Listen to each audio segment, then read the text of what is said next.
Le 30 novembre 1977, lorsque le Naviplane se présente devant Boulogne, c'est enfin sur la Manche l'espoir de voir tomber un monopole britannique, celui de ces engins de transport qui volent mais ne sont pas des avions, qui sillonnent le Channel mais ne sont pas des bateaux.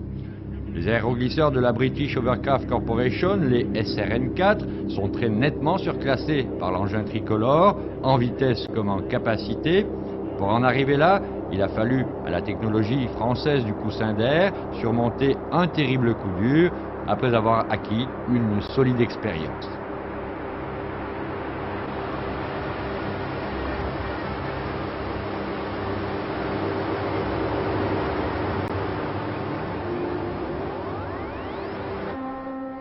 Le coup dur a été frappé à Pauillac le 3 mai dernier. Sur le chantier de la SEDAM, un incendie accidentel détruit le premier prototype, le N500-01 Côte d'Argent.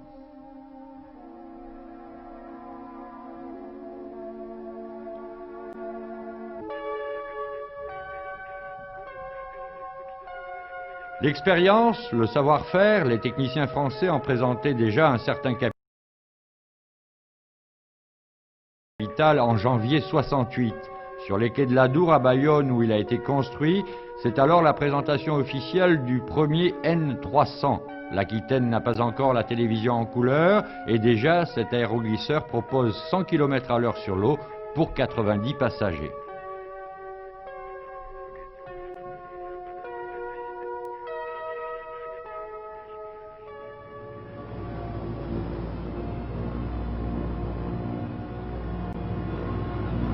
En 1971, après une période d'exploitation expérimentale sur la Côte d'Azur, le N300 Baie des Anges est acheté par le Conseil général de la Gironde.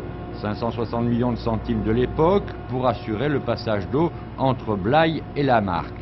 En 2 mois d'été, le 300 transporte 16 000 personnes et plus de 5 000 voitures et ce prototype tiendra sur la Gironde jusqu'à la fin 75.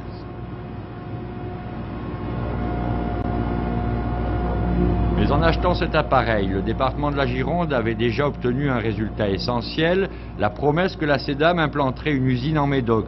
On parlait à l'époque de 400 emplois possibles. Entre Saint-Estèphe et Saint-Julien, ce serait la capitale des aéroglisseurs français pour le montage futur du N500, pour lancer la série des N300 et poursuivre celle du mini Naviplane N102.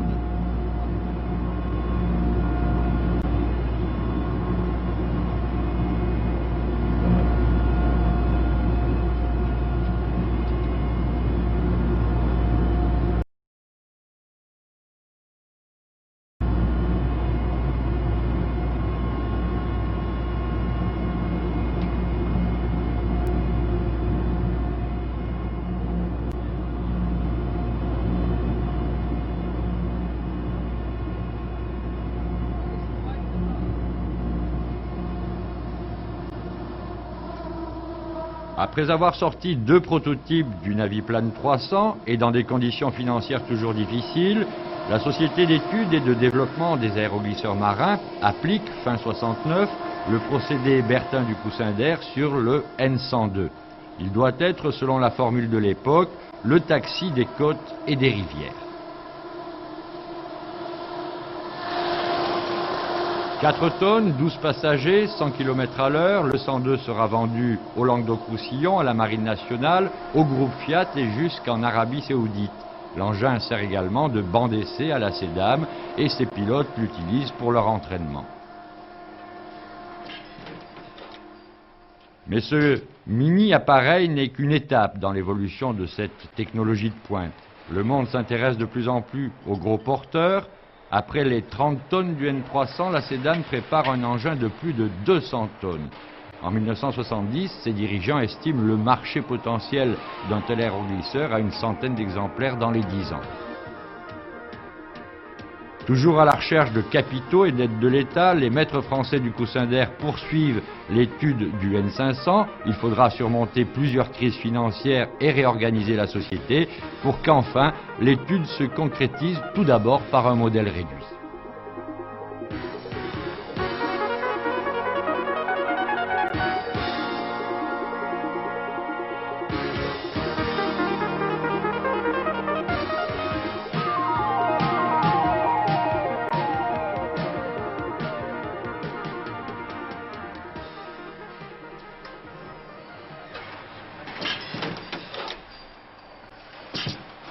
Avec plusieurs années de retard et grâce à un nouvel effort du département de la Gironde, l'usine de la Cédam s'est enfin installée à Pauillac.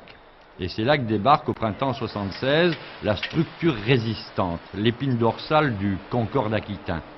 Réalisée par l'Arsenal de Lorient, cette pièce maîtresse fait intervenir de nouvelles technologies dans le domaine des alliages d'aluminium et de l'assemblage par soudure.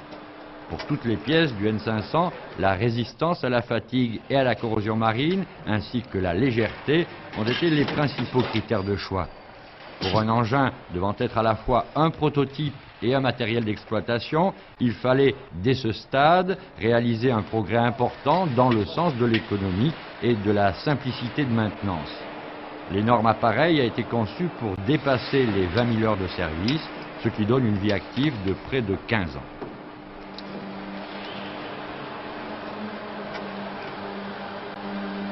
Au stade de la réalisation, les tâches ont été réparties entre une vingtaine de coopérants et de sous-traitants en France et à l'étranger.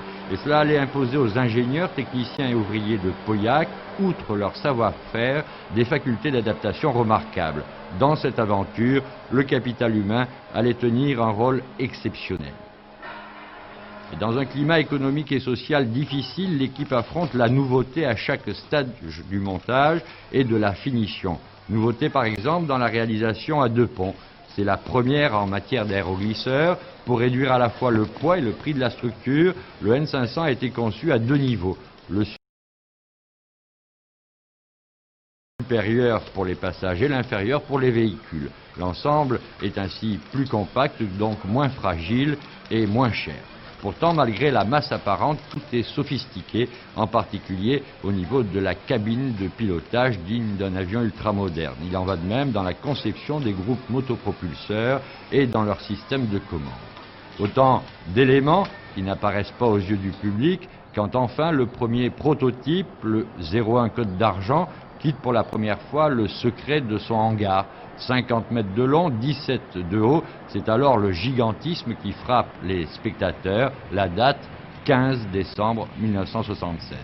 4 mois plus tard, par une journée brumeuse d'avril, le premier vol sur l'eau, la première sortie du N500 sur la Gironde.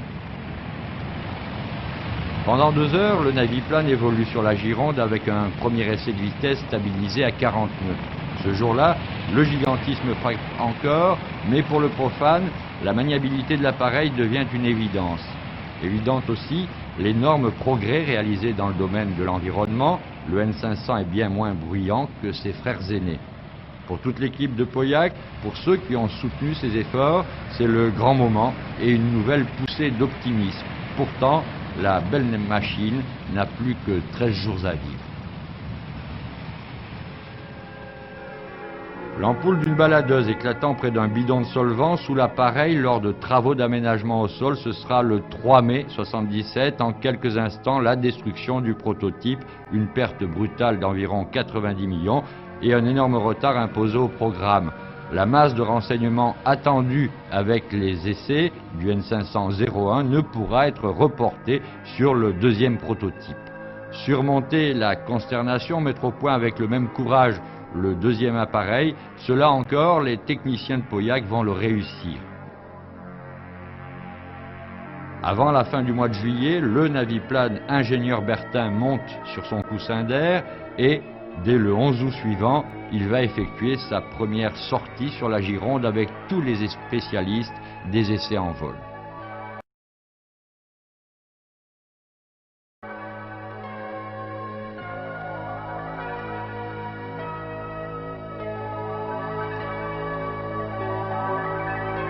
L'enquête déclenchée par le secrétaire d'État au transport a prouvé que l'incendie du premier exemplaire ne mettait pas en cause les qualités du naviplane. Les personnalités et les élus de la région vont le constater en participant à plusieurs vols d'essai sur le plan d'eau de la Gironde.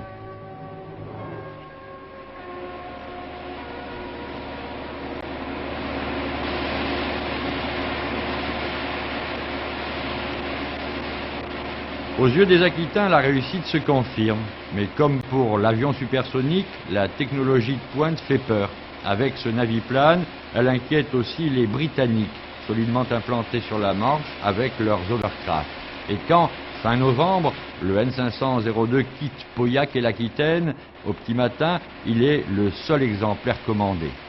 La première mondiale qu'il réalise en reliant Pauillac à Boulogne par mer ne suffira pas à déclencher de nouvelles commandes ou des prises d'options. Il faut, dit-on, attendre les essais sur la Manche et l'exploitation commerciale. C'est la rançon des prototypes dans ces nouvelles générations d'engins. Tout au long de son voyage, 1600 km de la Gironde au Pas-de-Calais via Quiberon, Douarnenez, Erquy et Houlgate, le Concorde aquitain et ses constructeurs ont suscité étonnement et admiration. Une masse de 265 tonnes se posant comme une fleur sur une plage, dans un champ du Finistère ou des côtes du Nord, la performance fut appréciée à sa juste valeur par les marins bretons et leurs familles. Dans ces différentes escales, on a même souvent parlé d'ovnis. Il n'était certes pas facile d'apprécier soudain les caractéristiques d'une telle machine, 400 passagers et 45 voitures, vitesse de pointe 140 à l'heure, le tout capable d'affronter des vagues allant jusqu'à 4 mètres et de se poser pratiquement n'importe où pour effectuer des vérifications ou des réparations. Au total, des milliers de personnes ont ainsi bravé le froid de novembre pour contempler une nouvelle réussite de la technologie française, le plus rapide et le plus grand aéroglisseur du monde, l'engin que les Britanniques et les Américains nous envient, mais dont les constructeurs sont menacés de chômage en attendant de nouvelles commandes. Bien sûr, tous ceux qu'ils peuvent interviennent pour sauver l'usine de Pauillac et conserver le savoir-faire de ses employés. 55 personnes dont le licenciement pour cause économique a été demandé le 8 décembre, soit une semaine après l'arrivée du Naviplane à Boulogne. La réponse est attendue pour le 22 janvier. Entre ces deux dates, le gouvernement a débloqué un crédit qui devrait permettre de maintenir l'emploi pour une douzaine de spécialistes et le préfet de la Gironde va peut-être apporter des éléments favorables avec le rapport qu'il doit soumettre au Conseil général dans les jours qui viennent. De toute façon, le N500 ingénieur Bertin entrera en service au printemps sur la ligne Boulogne-Douvres et pour le compte de la SNCF. Rien ne prouve que la société française ne va pas se décider pour un autre naviplane tricolore. Rien ne prouve non plus que sa rivale, la compagnie britannique Overloyd, ne se laissera pas séduire par les qualités du Concorde aquitain.